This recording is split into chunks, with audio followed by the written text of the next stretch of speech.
చంద్రబాబు నాయుడు రైతు భరోసా అంతకు ముందు ఉన్నటువంటి పథకానికి అంటే చంద్రబాబు నాయుడికి ఎప్పుడు కూడా ఒక్కటే గుర్తుంచుకోండి, కొత్త పథకాల ఆలోచన రావు, కాపీ కొట్టడం తప్ప.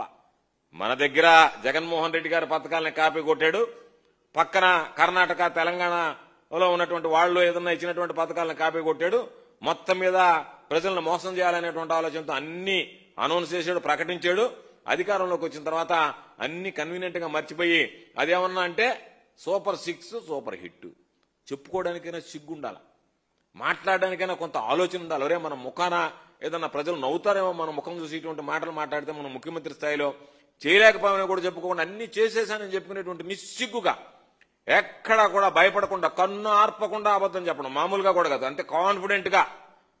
అంటే జనాలు అయ్యో ఇచ్చాడా అని ప్రజలకి అనుమానం కలిగేటువంటి పరిస్థితి ఏర్పడుతుంది. పాపం చంద్రబాబు నాయుడు మాట్లాడే విధానం వాళ్ళకం చూస్తుంటే.